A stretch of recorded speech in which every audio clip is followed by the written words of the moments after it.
고린도전서 11장 23절에서 26절까지의 말씀입니다. 제가 가진 성경으로 신약 276페이지에 있습니다.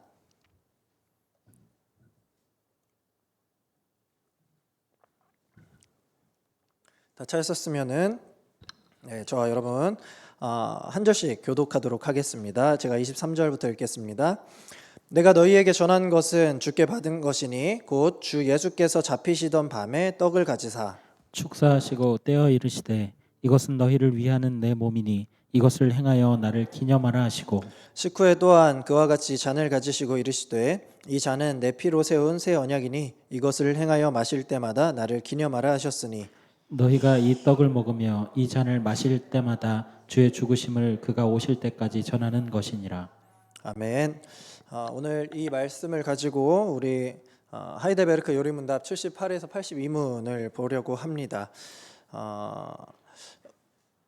잠시 화면 전환이 되면 됐네요. 네, 여러분 우리 여기 많이 앉아 계신 분들 상당수가 아마 세례나 입교를 받으신 분인 줄로 압니다. 우리가 성찬을 하죠. 성찬하면 생각나는 것 바로 포도주와 빵 이렇게 있습니다. 또는 포도 주스를 하기도 하죠. 성찬을 할 때 여러분 어떻습니까? 사실 그 성찬을 할 때마다 그 분위기가 있어요.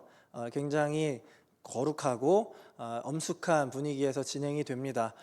그러다 보니까 우리가 성찬에 참여하는 그 시간에는 굉장히 진지한 마음으로 임한단 말이죠.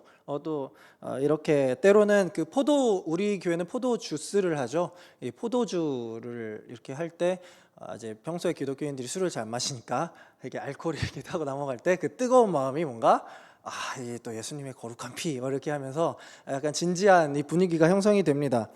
그런데 여러분 한번 이 성찬에 대해서 우리가 생각을 한번 해봅시다. 우리가 이렇게 성찬을 할 때 여러분 아십니까? 우리 교회도 그렇고 다른 교회들도 그렇고 성찬을 하기 일주일 전에 혹은 더 빨리 우리가 다음 주일에 성찬을 합니다 라고 광고를 합니다.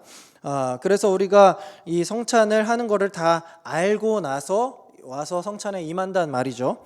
그러면요 여러분 우리가 성찬을 하는 것은 이렇게 알고 있는데 과연 여러분들은 그 성찬을 어떻게 준비하고 계십니까? 이런 생각 혹시 하고 계십니까? 빵과 포도주 공복으로 가는데 잘 됐다 이렇게 1차원적인 생각을 하고 임하거나 아니면 아무 생각 없이 절기니까 하는구나 이렇게 아무 생각 없이 임하고 계시진 않습니까? 아쉽게도요 실제로 한국교회에서 성찬에 대해서 너무나 우리가 쉽게 생각하고 지나가는 그런 분들이 많이 있는 줄로 압니다. 하지만 여러분 우리가 계속해서 지금 성례에 대해서 배우고 있죠. 세례와 성찬에 대해서 배우고 있습니다. 그렇다면 적어도 우리가 이렇게 배운 만큼 배운 사람들이라면 성찬을 어떻게 임해야 하는지를 잘 알아야 하지 않겠습니까?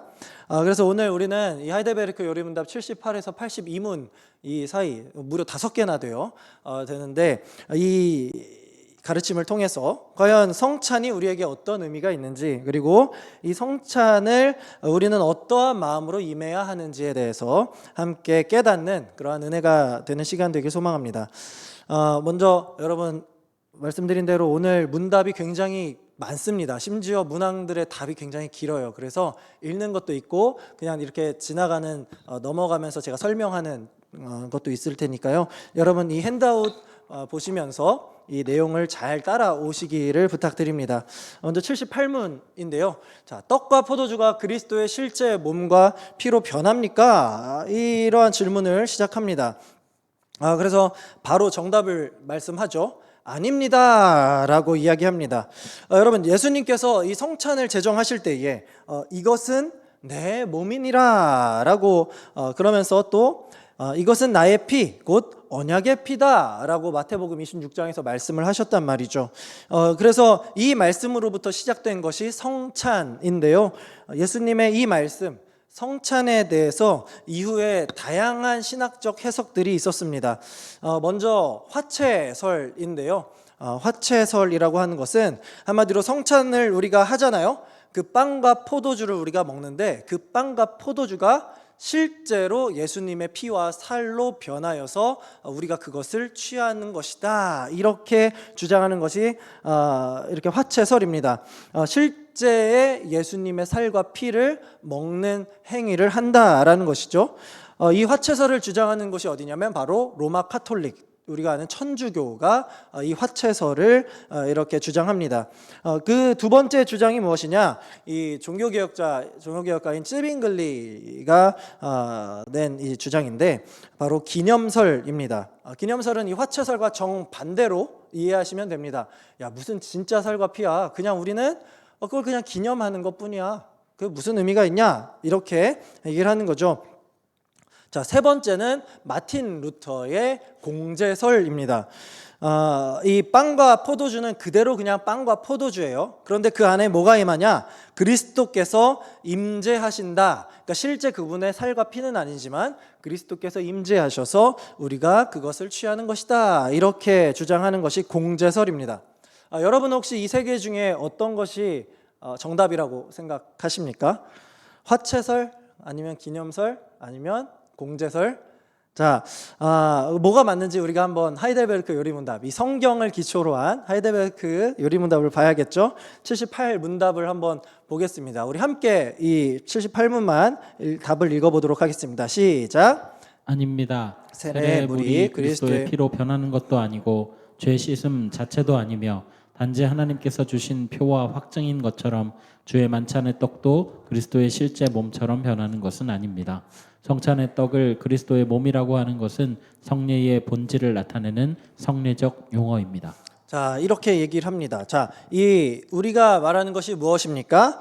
이 성찬, 우리가 먹는 이 빵과 또 취하는 포도주는요, 주의 만찬의 떡도 아니고 그리스도의 실제 몸처럼 변하는 것도 아니다. 이게 무엇이냐? 성례의 본질을 나타내는 성례적 용어다라고 하는 겁니다. 여러분, 성례의 본질을 나타내는 성례적 용어, 사실 이것 말도 어렵죠. 여러분, 그 하나하나씩 알아봐야 됩니다. 그럼 성례가 무엇입니까? 성례하면 성찬과 세례를 의미하죠. 그리스도께서 우리에게 주신 이 성찬과 세례인데, 여러분, 이것이 어떠한 기능을 하는가, 어떠한 이 본질이 있는가? 바로 우리에게 믿음이란 게 있잖아요. 이따가도 잠시 설명할 거지만, 근데 이 믿음이 눈에 보이지도 않습니다. 우리가 그리스도를 믿는다고 하지만 우리는 여전히 불안 속에 살고 있다고요. 그런데 주님께서 그런 우리를 위해서 이제 실제로 세례를 통해 무엇을 의미하는 겁니까? 너희의 죄가 씻어졌다라는 것을 가시적으로 보여주시는 겁니다. 또한 이 성찬이라는 것은 또 뭐예요? 예수 그리스도의 살과 피로 인하여서 우리가 구원을 받았다라고 하는 것을 우리가 성찬에 참여함으로써 우리가 오늘도 그분의 은혜로 살아가고 있구나, 예수 그리스도의 살과 피로 인하여서 내가 새 생명을 얻어 살아가고 있구나라는 것을 우리가 기억하고 시각적으로 보게 되는 이런 성례적인 표현이다라는 의미입니다.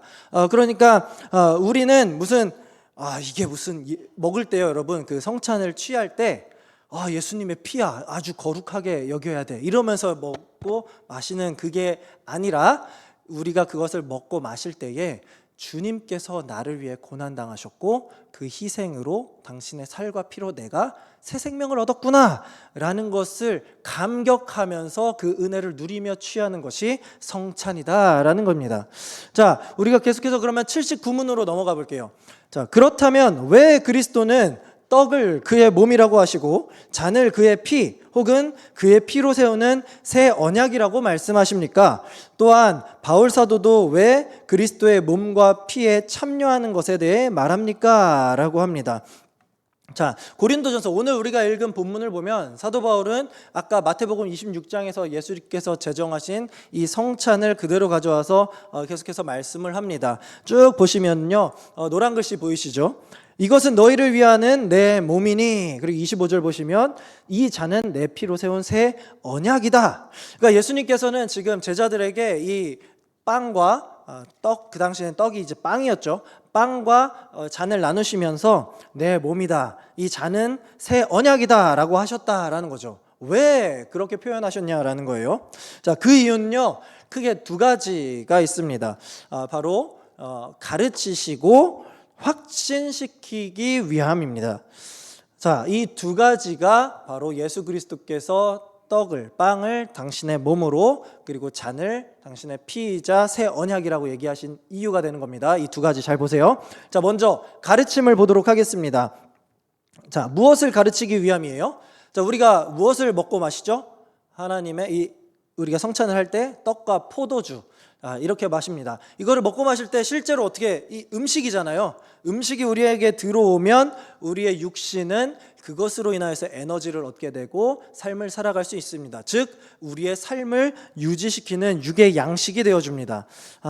한마디로 이 양식을 우리가 취식하는 거죠. 그런데 성찬이 무엇이냐? 이것과 똑같다라는 거예요.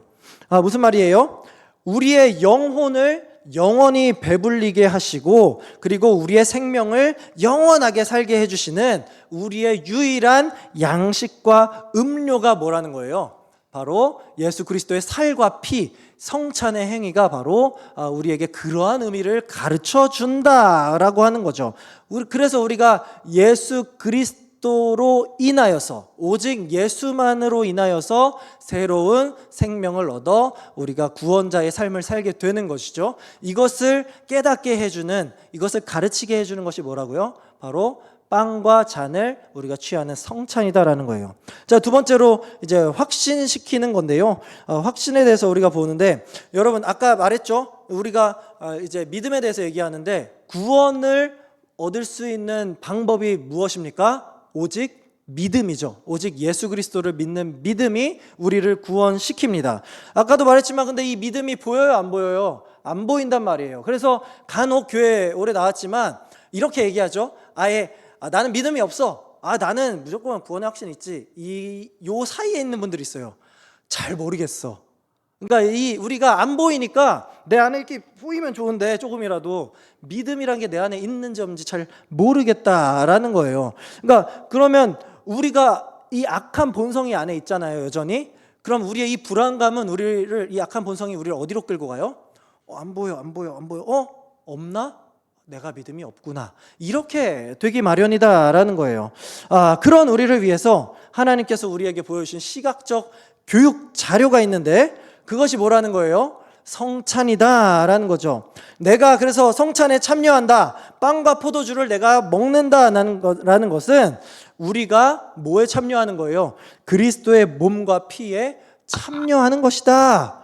그리고 이제 그리스도의 모든 고난과 순종이 우리의 것이다라는 것을 확신하는 매우 중요한 눈에 보이는 교육 장치, 눈에 보이는 하나님의 교육 방법, 바로 이것이 성찬입니다. 자, 그래서 여러분 아주 두 번째 저게 굉장히 놀랍지 않습니까? 고통받고 순종해야 할 대상이 원래는 누구예요? 우리잖아요, 우리. 그런데 우리가 고통을 받고 또 인내를 하면서 순종해야 되는데 그걸 대신하는 최고의 은혜로운 방법이 뭐라는 거예요? 성찬이다라는 겁니다.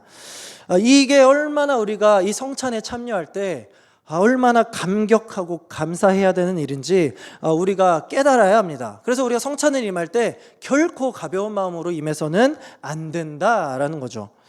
자, 그러면 계속해서 80문을 보도록 할게요. 주의 만찬과 로마 교회의 미사는 어떻게 다릅니까? 자, 우리가 여기서 이제 로마 카톨릭과의 또 다른 점이 나옵니다. 많은 분들이 우리와 천주교의 다름이 뭐예요? 우리 마리아 빼고 뭐가 달라요? 라고 하잖아요. 또 결정적으로 다른 게 여기에 나와요. 여러분, 우리는 예배 드린다고 하죠. 천주교는 뭐 한다고 하죠? 미사를 참여한다라고 하잖아요. 그런데 여러분, 이 내용 보이시죠? 굉장히 길어요. 이렇게 이 다음 장으로 넘어가는 내용 긴데 한번 잘 따라오시기 바랍니다. 자, 원래 미사라는 뜻이 뭐냐면요, 여러분, 실제로 미사라는 표현은 끝나다라는 것을 표현하는 거였습니다. 뭐가 끝나요? 자, 이제 우리의 예배가 마쳤고 이제는 우리가 성찬을 할 겁니다. 당시에 이제 예배가 마치고 나서 떡과 잔을 이제 떡을 떼고 잔을 나누면서 성찬을 했거든요. 그러니까 이제 예배가 마치고 성찬으로 들어간다라는 의미에서 시작한 말이 미사라는 말입니다. 그런데 이제 시간이 흐르고 나서부터 이 로마 카톨릭 천주교에서 이 용어를 어떻게 차용해요? 자기들 자기들의 예배로 가져오고 그 안에서 성찬을 표현하는 행위 단어로 사용하게 됩니다. 그런데 문제가 뭐예요? 여기 써 있죠. 문제는 이 용어 안에서 성찬을 어떤 의미로 사용하느냐? 제사의 의식으로 사용한다라는 거예요. 우리와 뭐가 다르냐? 성찬은 아까 예배 끝나고 뭘 하는 거예요? 떡을 떼고 잔을 나누고, 이게 뭐죠?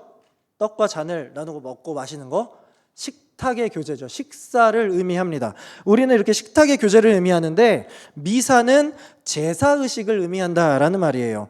자, 이게 문제가 되는 겁니다. 이게 무슨 말인지 아직은 모르겠죠. 자, 우리가 팔신문을 계속 볼 텐데 먼저 성찬에 대해서 위에 나오죠. 그 부분을 잘 따라오세요. 자, 이렇게 나와 있습니다. 자, 주의 만찬은 첫째, 예수 그리스도께서 친히 십자가 위에서 단번에 이루신 유일의 제사에 의해 우리의 모든 죄가 완전히 사해졌음을 확증합니다. 자, 처음에 뭐라고 나와 있어요? 주의 만찬이라고 우리는 표현하죠. 즉 주님께서 베푸신 식탁의 교제다라는 의미가 있습니다. 그 우리가 받아들이는 이 성찬의 그 의미는 식탁의 교제, 주님께서 베푸시는 그러한 식탁의 교제라고 이해하면 되는 겁니다.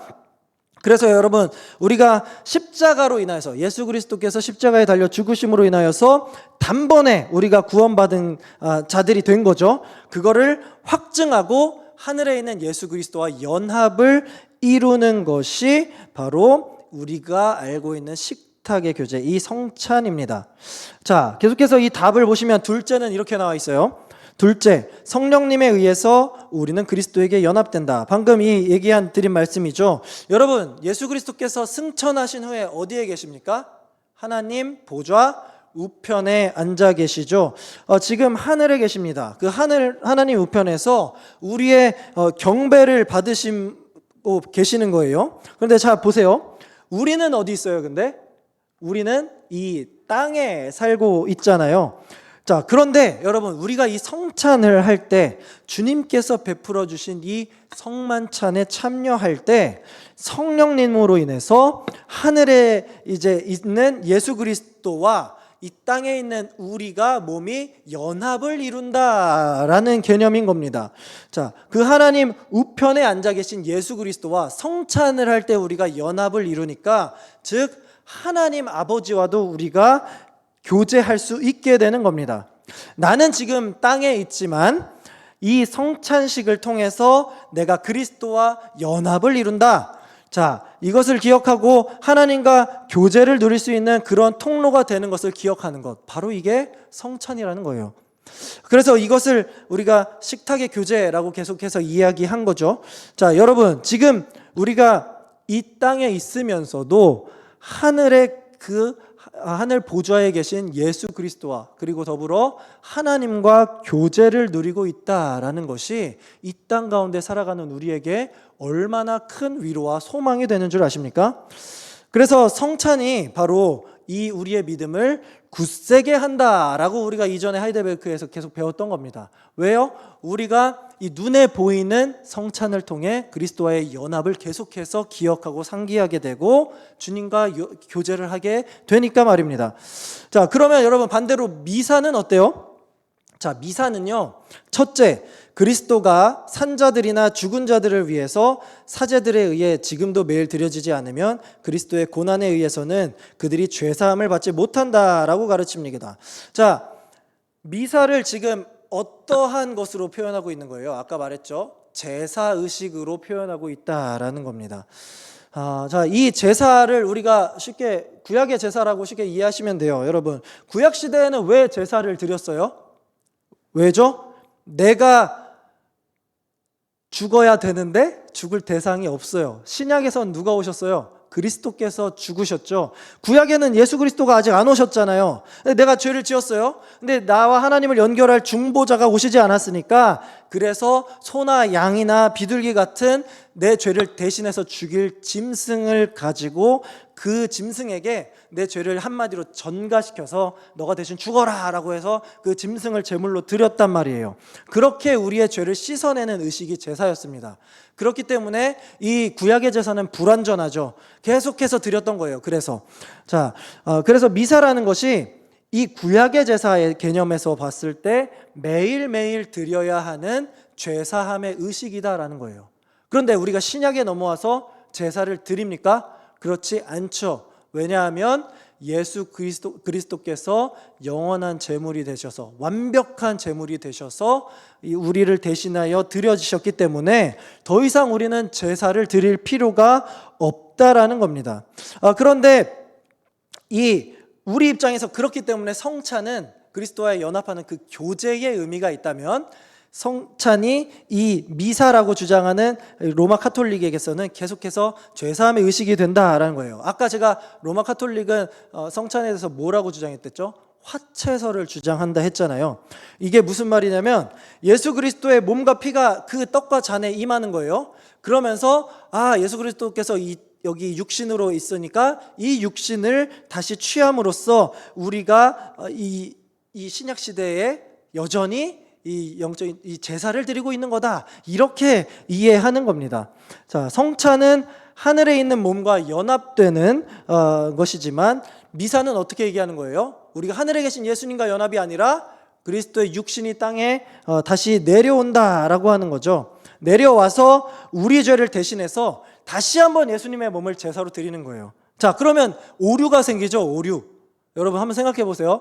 예수 그리스도께서 성찬할 때 그 몸이 임해서 제사로 드려진다면, 여러분 예수님이 굳이 2000년 전에 이 땅에 내려오실 필요가 있으셨을까요? 그냥 그때도 이렇게 성찬을 해라, 그러면 임재할 거다, 이렇게 했으면 됐잖아요. 그리고 또 하나의 문제가 뭡니까? 그리스도께서 십자가에 달려 죽으신 그 죽음의 완전성, 우리의 죄를 깨끗이 사해 주셨다는 그 완벽한 죄사함의 번세를 철저히 무시하는 것이 바로 천주교에서 이해하는 미사라는 겁니다. 그래서 이들이 따르는 성찬의 방식과 방향이 잘못되었다라는 겁니다. 자, 그러면 이 개념을 여러분들이 아시겠죠? 자, 그러면 예수 그리스도의 십자가의 고통이 허무하게 돼버리는 그러한 결과를 초래한다라는 거예요. 그러나 여러분, 이 문답을 다시 한번 보시면요, 이 미사는 계속해서 그렇게 주장하는 거예요. 그리스도가 산자들이나 죽은 자들을 위해서 사제들에 의해 지금도 매일 드려지지 않으면 죄사함을 받지 못한다고 가르친다라는 거예요. 자, 계속해서 미사의 두 번째 대답을 볼까요? 둘째, 그리스도는 떡과 포도주의 형체 속에서 몸으로 존재하기 때문에 속에서 경배를 받아야 한다라고 가르칩니다. 여러분, 근데 이렇게 되면 어떻게 될 것 같으세요? 그리스도의 떡과 포도주의 형체가, 여러분 만약에 제가 이 물을 마십니다. 그런데 이 물을 마실 때 설교 중에 물을 마시면 그게 그리스도의 피가 된다라고 하면, 여러분 이 물은 지금 뭔 거예요? 그리스도의 피죠. 그럼 제가 이렇게 함부로 해도 됩니까? 안 되죠. 모시게 되겠죠. 이렇게 전시해 놓겠죠. 박제하고 섬기게 되겠죠. 즉, 이 미사에 따른 이 성찬의 의미를 우리가 믿게 된다면 그 떡과 포도주가 우상화되는 겁니다. 우리가 예수 그리스도를 바라봐야 하는데 이 떡과 포도주를 경배하게 되는 우상 숭배, 즉 성찬이 제사가 되어버리면 곧 떡과 잔, 성찬은 우상 숭배가 되어버린다라는 겁니다. 왜냐하면 보세요. 아까 첫 번째에서 십자가의 영원한 그 죽음의 예수님의 제사도 미숙한 것으로 치부해버리죠. 그 다음에 눈에 보이는 떡과 잔을 숭배하기 때문에 우리가 이 천주교 로마 카톨릭과는 도저히 함께할 수 없게 되는 겁니다. 자, 계속해서 81번으로 넘어가 볼게요. 그러면 누가 주의 상에 참여할 수 있습니까? 여기서 상은 그런 잘했을 때 주는 그런 상이 아니라 밥상으로 개념을 이해하시면 됩니다. 식사상이죠. 근데 누가 베푸시는 상이라고 해요? 주의 상, 그리스도께서, 우리의 왕이신 분께서 우리에게 주시는 식사의 자리입니다. 그런데 그 자리에 누가 참여할 수 있냐라는 질문이죠. 여러분 마태복음 22장을 보시면요, 이 예수 그리스도께서 혼인잔치 비유를 하십니다. 그때 이제 설명을 좀 요약을 해서 말씀드리면, 잔치가 벌어져서 사람들을 초대하는데 이렇게 사람들이 와요. 그런데 예수님이 거기 안에서 비유를 하시면서 다시 쫓아내버린 사람이 있습니다. 자, 누구를 쫓아냈냐면요.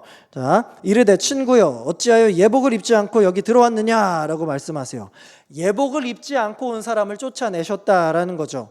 자, 그 예복, 이 예수 그리스도께서 이 혼인잔치 비유를 통해서 이 예복이 상징하는 것이 무엇이냐? 바로 그리스도의 옷, 흰 옷 입은 그 사람을 상징하는 겁니다. 즉 예수 그리스도를 예복으로 상징하는 건데, 우리가 이 말씀을 우리의 구원으로 연결하면 어떻게 됩니까? 자, 천국에 들어갈 수 있는 자들, 이 예수님의 혼인잔치에 들어갈 수 있는 자들은 누구인 거예요? 그리스도의 옷을 입은 자들, 즉 예수 그리스도의 옷을 입고 구원의 감격으로 그분과 연합을 이루는 자들만이 그 왕이 우리에게 베푸시는 잔치상에 참여할 수 있다라는 사실이 마태복음에 기록되어 있는 거예요. 다시 말해서 예수 그리스도의 옷을 입은 사람들, 그 사람들만이 성찬에 참여할 수 있는 겁니다. 자, 그러면 예수 그리스도의 옷 입은 사람들, 예복 입은 사람들은 어떤 사람들입니까? 자, 답이 나오죠. 자, 첫 번째로 자기의 죄 때문에 자신에 대해 참으로 슬퍼하는 사람입니다. 여러분, 사람은 뭐 때문에 슬픔에 비참에 빠지는 거예요? 죄 때문이죠. 죄. 자기 죄에 인하여서 내가 하나님과 단절되었구나, 비참에 빠지고 슬픔에 빠집니다. 즉 내가 죄 때문에 하나님과 단절됐구나, 나는 내 삶의 모든 영역이 전적으로 타락했구나라는 것을 고백하는 사람입니다. 이것을 다른 말로 하면요, 내 죄와 비참함이 얼마나 큰지를 아는 자입니다. 자, 두 번째로 그 다음 구절 있죠? 자, 두 번째, 그러나 그리스도의 고난과 죽음에 의해 자기의 죄가 사하여지고 남아있는 연약성도 가려졌음을 믿는 사람이 성찬에 참여할 수 있다라고 얘기합니다. 즉 그리스도로 인해서 내 죄가, 원래 내가 지금 너무 슬퍼했잖아요. 내가 얼마나 내 죄가 크고 비참한지를 알았는데 그게 뭐로 가려졌다는 거예요? 예수 그리스도께서 나를 덮어주셨구나 라는 것을 알고, 그래, 내가 이제 예수 그리스도만이 나를 살리게 해주시는 유일한 존재, 완전하신 구주가 되십니다 라고 고백하는 사람들만이 성찬에 참여할 수 있다라는 거예요. 그래서 이것을 내가 어떻게 구원받았는지를 알고 믿는 사람이라고 정리할 수 있겠습니다. 자, 그래서 여러분, 이 표가 뭐예요? 우리가 성례에 대해서 계속 얘기하고 있잖아요. 바로 세례받은 사람이죠. 세례받은 사람이 그리스도를 내 구주로 고백할 때 우리가 이렇게 세례를 주지 않습니까?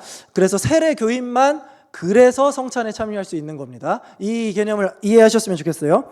자, 마지막으로 또 어떤 사람이 성찬에 참여한다 그래요? 자, 또한 자신의 믿음이 더욱 강하여지고 돌이킨 삶을 살기를 간절히 소원하는 사람이 참여할 것입니다 라고 하죠. 즉 회개하는 사람이 성찬에 참여할 수 있다라는 거예요. 여러분, 회개한다라는 건 뭐예요? 죄에서 돌이킨다. 세상을 주인으로 섬기던 내가 주인을 바꿔 하나님이 내 주인, 그리스도가 내 주인임을 인정하고 이 길로 나아가겠습니다, 이렇게 얘기하는 사람입니다. 즉 나는 원래 죄와 비참에 빠졌는데 그리스도로 인해서 내가 구원받았다는 것을 믿습니다. 그러니 이제는 내가 세상에 빠져 살지 않고 오직 하나님 나라 주를 위해 거룩한 삶을 살겠습니다 라고 노력하고 애쓰며 생활하는 사람을 얘기합니다. 그래서 이렇게 말할 수 있죠. 어떻게 감사하며 살지를 고민하며 사는 자. 자, 그러면 여러분 이제 노란색으로 표시한 것만 보세요. 누가 성찬에 참여합니까? 알고 믿고 그렇게 살아가는 자. 자, 이 개념을 아시겠죠? 우리가 알기만 하는 것도 안 됩니다. 우리가 그것을 믿고 실제 우리 삶에서 행동할 수 있는 자가 되어야 우리가 정말 성찬에 참여하는 진짜 의미에 들어가게 되는 겁니다. 여러분, 그런데 지금 이 맨 밑에 있는 파란 글자가 어디서 나온 건지 아십니까? 여러분, 하이델베르크 요리문답 2문을 보시면요, 이런 질문이 있어요. 이러한 위로 가운데 복되게 살고 죽기 위해서는 어떤 것들을 알아야 합니까? 자, 답이 나오죠. 3가지를 알아야 합니다 라고 하죠. 자, 이 3가지가 바로 요겁니다. 나의 죄와 비참함이 얼마나 큰가? 어떻게 내가 구원을 받았는가? 그러면 내가 어떻게 감사하며 살아야 하는가? 이 세계를 아는 사람이 성찬에 참여하는 겁니다. 그러면 자연스럽게 성찬에 참여하는 사람들의 삶의 모습이 어떤 거예요? 누가 봐도 올바른 행위를 하는 사람, 누가 봐도 이 성경에 나온 말씀대로 실천하며 사는 사람이 성찬에 참여하는 사람들이구나. 그러니까 이제 우리가 나중에 성찬에 참여할 때, 여러분 성찬을 이렇게 떡을 우리가 먹잖아요. 그럼 옆에 사람이 먹잖아요. 이 사람은 말씀대로 살고 있구나. 나도 그렇게 살아야 되는구나. 이거를 우리가 계속해서 곱씹어야 합니다. 그런데 81문의 마지막에요, 반대로 성찬에 참여하지 못하는 사람을 얘기합니다. 바로 외식하는 자, 회개하지 않는 사람이라고 합니다. 여러분, 외식하는 게 뭐예요? 이 겉으로만 말하고 실제 삶은 그렇게 살지 않는 것을 얘기하죠. 여러분, 그러니까 이 말만 번지르르 하고 이 진심의 고백이 담기지 않는 사람을 얘기합니다. 여러분, 말하면 결혼식장, 우리 청년분들 많으니까 결혼식장을 한번 생각해 보세요. 여기 이제 신랑이 먼저 입장해서 딱 뒤를 돌면 이제 누가 나와요? 신부가 등장하잖아요. 엄청난 음악과 함께 신부가 나오는데, 자, 내 눈에 지금 누구만 보여야 돼요? 신부만 보여야 되는데, 하필 하객에 엄청 예쁜 사람이 와 있는데 내 눈이 신부에게 안 가고 이렇게 가는 거예요. 자, 그럼 큰일이 나죠. 근데 신부가 오면은 또 뒤로서 주례 보시는 분에게 이제 고백하잖아요. 평생 이 여자만 사랑하겠습니다. 그러면 지금 이 신랑 되는 사람은 뭘 한 거예요? 이게 바로 외식하는 행위를 한 거죠. 우리가 하나님 앞에 똑같이 이렇게 살게 되면 그 사람은 뭐라고요? 성찬에 참여하지 못한다라고 얘기하고 있는 겁니다. 자, 그러면 회개하지 않는 사람은 뭐예요? 자, 회개는 아까 말했죠. 삶을 우리는 돌이키는 거라고, 변화하는 거예요. 자, 이제 예수님을 믿는다고 진짜 고백했는데, 외식하지 않는 마음으로 고백했는데 생활이 변하지 않아요. 변하려고 노력도 하지 않아요. 자, 그러면 어떻게 되는 거예요? 이 사람은 회개하지 않는 사람이구나. 곧 똑같이 외식하는 사람이 되어버리는 거죠. 그러면 이런 사람이 성찬에 참여하게 되면 어떻게 된다고 하세요? 여러분, 정말 이건 잘 아셔야 됩니다. 혹시 자녀들이 또 아직 세례도 안 받았는데 맛있겠네 이렇게 하고 성찬에 참여하면 어떻게 되는지를 보세요. 뭐라고 합니까? 자, 끝에 뭐라고 해요? 참여하면 자기가 받을 심판을 먹고 마시는 것이다 라고 이야기하죠. 그 말 그대로 심판을 내가 삼키고 있는 거예요. 그러니까 진짜 잔인한 행위를 내가 하고 있다라는 것을 무섭게 경고하는 게 바로 마지막 멘트입니다. 자, 마지막으로 82문을 볼게요. 자신의 고백과 생활에서 믿지 않음과 경건치 않음을 드러내는 자에게도 이 성찬이 허용됩니까? 자, 답을 보시면은 뭐라고 하죠? 아닙니다. 안 된다라고 얘기합니다. 자, 왜 안 돼요? 이것이 바로 그런 사람들을 성찬에 참여하지 못하도록 하는 것이 교회의 의무이기 때문입니다. 자, 그래서 이 말은요, 교회에게 물어보는 거예요. 자, 성찬 시행에 따른 교회의 역할은 무엇입니까? 라는 거죠. 자, 그래서 이렇게 얘기하는 거예요. 교회가 그것을 판단해서 성찬을 참여시켜라. 이렇게 얘기하는 겁니다. 자, 그러면 교회가요, 외식하는 자, 회개하지 않는 자를 어떻게 판단할까요? 사실 그냥 말만 하면 쉽게 판단할 수 없죠. 그러나 여러분, 우리는 잘 압니다. 뭘 보면 알아요? 어떻게 살아가는지, 그 생활을 보면 이 사람이 정말 돌이키고 회개한 자인지 알게 되는 것이죠. 변화가 나타나야 한다라는 거예요. 그래서 이것을 전적인 판단을 하나님께서 누구에게 맡기신 거예요? 교회에게 맡기셨다라는 거죠. 왜냐하면요, 이 성찬이라는 것이요, 애초에 하나님과 이 예수 그리스도를 통한 하나님의 언약에 근거한 거예요. 언약. 그렇기 때문에 언약을 어기면 어떻게 되는지 아십니까? 여러분, 이 무서운 말이 있어요. 자, 그렇게 되면 하나님의 언약이 더럽혀져서 하나님의 진노가 누구에게 임해요? 모든 회중에게. 그 개인에게 임하는 것이 아니라 모든 회중에게 임한다라는 거예요. 그 좋은 예를 제가 들어드릴게요. 구약에 이제 이스라엘 백성들이 가나안 땅을 너무 가고 싶어 했죠. 결국에 가나안 땅에 이제 입성하게 됩니다. 그렇게 여리고성을 점령했어요. 그 다음에 간성이 어디입니까? 아이성이죠, 아이성. 근데 이때 어떻게 됩니까? 아간이라고 하는 개인이 하나님의 명령을 어깁니다. 하나님의 언약을 어기는 거예요. 그렇게 되니까 누가 벌을 받았죠? 이스라엘 백성들이 아이성 전투에서 패배를 하게 되는 전체적인 벌을 받게 되는 겁니다. 즉, 한 사람이 언약을 어기니까 언약 백성 전체가 고난을 받게 되었다. 자, 지금 성찬에 대한 언약을 우리에게 이렇게 제시해 주는 겁니다. 그래서 우리가 교회적으로 여러분 옆 사람이 세례를 안 받았는데 이렇게 낼름 먹는다? 그 우리가 막아야 되죠. 이 성찬의 의미를 제대로 알려주고 회개하고 돌이키고 세례를 받게끔 해야 되는 겁니다. 그리고 성찬을 받는 그 주에 굉장히 악한 짓을 엄청 일삼았어요. 이 옆에 있는 친구가. 그 친구가 성찬에 아무렇지 않게 참여한다 할 때 우리는 어떻게 해야 되는 거예요? 너 지금 회개하고 참여하는 것이냐? 라고 따끔하게 얘기를 해줄 수가 있어야 하는 겁니다. 다시 말해 성찬은 개인의 문제가 아닙니다.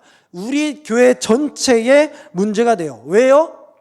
우리가 성찬을 통해 누구와 연합을 해요? 우리 개인이 그리스도와 연합을 하는데 우리 개인이 계속해서 개개인이 그리스도와 연합을 하는데 그 연합된 공동체가 모인 곳이 어디예요? 교회이기 때문입니다. 그렇기 때문에 이제 이 교회를 그래서 뭐라고 말하는 거예요? 바로 그리스도의 몸된 교회다라고 얘기를 하는 것이죠. 자, 우리가 이 그리스도 안에서 계속된 교제를 하고 하나된 교회로서 함께 그리스도와 연합을 이루는 것이 성찬이니까 우리가 이 성찬의 의미를 바로 알고 성도들에게, 각 교인들에게 성찬을 제대로 참여할 수 있도록 가르치고 그렇게 자격이 없는 자는 멈추게 해야 된다라는 거예요. 자, 그러면 어떻게 관리를 하게 될까요? 바로 파란색 글씨 보시면 천국의 열쇠를 통해 관리한다라고 합니다. 여러분, 천국의 열쇠는 다음 주에 할 거라서 디테일하게 다루진 않겠지만 마태복음 16장 19절을 보시면 예수님께서 베드로에게 이제 반석 위에 교회를 세우겠다라고 하시면서 무엇을 말씀하시느냐? 내가 천국 열쇠를 내게 주겠다라고 말씀하십니다. 요거 간단하게 말씀하면 교회가 천국의 열쇠를 뭐라고 해석하느냐? 바로 말씀의 강론과 교회의 권징을 이 천국의 열쇠라고 하거든요. 자, 그러면 이제 이 주어진 천국의 열쇠, 말씀을 통해 그리고 교회의 권징을 통해서 이러한 것들을 관리할 수 있다라는 거죠. 그러니까 성찬에 참여할 자격이 없는 자에게 당신은 이번에 성찬에 참여하지 마시기 바랍니다라고 권면하고 할 수 있어야 되는 것이 자, 이게 교회의 역할이다라는 겁니다. 그러면 언제까지 그것을 못하게 해야 됩니까? 회개하고 돌아올 때까지입니다. 자, 이제 말씀을 마무리하도록 하겠습니다. 이거는 전환해 주셔도 됩니다. 우리가 오늘 성찬을 어떻게 행해야 되는지 그리고 성찬의 의미가 어떤 건지를 더욱더 깊이 묵상했습니다. 여러분, 그래서 사실 다른 무엇보다도 여러분 기억해야 될 게 뻔합니다. 뭡니까? 제가 이 핸드아웃 맨 뒤에도 질문을 달아놨습니다. 여러분은 이때까지 어떤 마음으로 성찬에 참여하셨는지 한번 돌아보시고요. 우리가 약 한 달 뒤에 고난주간 부활주일이 있죠. 이 절기 때 성찬에 임하게 됩니다. 자, 다른 무엇보다도 우리가 이 성찬에 대해 배웠다면 또 내 삶을 돌아보고 내가 정말 예수 그리스도의 피와 살의 은혜에 참여할 수 있는 자격이 되는 자인가, 내가 정말 그런 합당한 거룩한 삶을 살고 있는가를 계속해서 점검하면서 내가 그리스도와 연합할 사람으로서 계속해서 내 삶을 돌이키게 하고 죄에서 멀어지고 구별된 삶을 살아가는 것, 즉 성도답게 살아가는 것이 우리가 이 땅 가운데에서 살아야 할 성찬에 참여하는 마땅한 자의 삶의 모습이다라는 겁니다. 자, 그리스도께서는 우리에게 계속해서 이 성찬의 자리에 초대하고 계십니다. 이 성찬을 통해서 우리가 예수님이 나의 참된 구원자 되심을 다시 한번 기억하고 내 믿음에 더욱더 확신을 가지고 주님께 나아갈 수 있습니다. 자, 여러분에게 질문 하나만 드리겠습니다. 여러분은 정말로 주님께서 나를 대신해 십자가에 달려 피 흘리시고 살이 찢기시며 죽으신 나의 구원자 되심을 고백하십니까? 그렇다면 여러분, 이제 우리의 삶을 더욱더 정결하게 하고 우리가 죄를 멀리하고 주의 거룩한 백성으로서 주님을 사랑하며 내가 받은 이 놀라운 사랑을 이웃들에게도 전하는 이 우리 표처럼 하나님을 기쁘시게 사람을 행복하게 만들며 살아가는 거룩한 주의 백성들 되시기를 우리 주님의 이름으로 간절히 소망합니다. 아멘. 우리 오늘 말씀 기억하면서 찬송가 600장 교회의 참된 터는 함께 찬송하시겠습니다.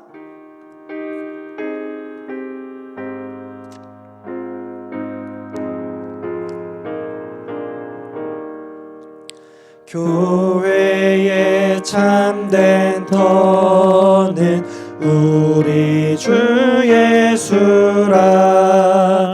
그 귀한 말씀 위에 이 교회 세웠네. 주 예수 강림하사 피 흘려 샀으니 땅 위의 모든 교회 주님의 신. 온 세계 모든 교회, 온 세계 모든 교회 한 몸을 이루어 한 주님 섬기면서 한 믿음 가지네. 한 이름 찬송하고 한 성경 읽으며 다 같은 소망 품고 늘 은혜 받으라. 땅 위의 모든 교회, 땅 위의 모든 교회 주 안에 있어서 하늘의 성도들과 한 몸을 이루네. 오 주여 복을 주사 저 성도들 같이 우리도 주와 함께 늘 살게 하소서. 아멘. 우리 이 시간에 우리 말씀을 생각하며 짧게 함께 기도하며 나아가기 원합니다. 여러분, 우리는 이 세상 가운데 살아가면서 사실 그리스도를 믿는다라고 이야기는 하지만 번번이 우리의 믿음을 놓치는 적이 많습니다. 그러나 그러한 때에도 하나님께서는 우리에게 이 성찬이라는 눈에 보이는 이 은혜의 표를 통하여서 예수 그리스도가 너를 위해 죽었다, 예수 그리스도가 너를 사랑해서 너를 구원했다라는 것을 우리에게 다시금 확신하도록 하셨습니다. 이제 우리가 이 말씀을 생각하면서 함께 기도하며 나아가기 원합니다. 주님, 우리의 믿음은 연약하지만 주님께서 그런 우리를 위하여서 베푸신 이 성찬의 은혜를 우리가 다시 한번 정확히 깨닫습니다. 주님, 이제 우리가 이 성찬을 기억할 때 정말 단순히 이 떡과 포도주를 먹고 끝내는 것이 아니라 나를 위해 고난당하시고 죽으시고 피 흘리신 그리스도의 놀라운 사랑을 기억하며 내가 그 은혜에 감격하며 살아갈 수 있도록 나를 인도하여 주시옵소서. 내가 이 성찬의 모든 것들 은혜를 평소에도 살아가며 생각하면서 내 평소의 삶 가운데서도 죄를 멀리하고 더욱더 정결한 삶으로 살아가기 원합니다. 그리스도께서 나를 이 죄에서 구원하여 주셨으니 나도 이제 정결한 삶을 살아 내 삶을 온전히 주님께 드리겠습니다 라고 고백하며 함께 기도하며 나아가도록 하겠습니다. 사랑과 은혜가 충만하신 하나님 아버지, 감사합니다.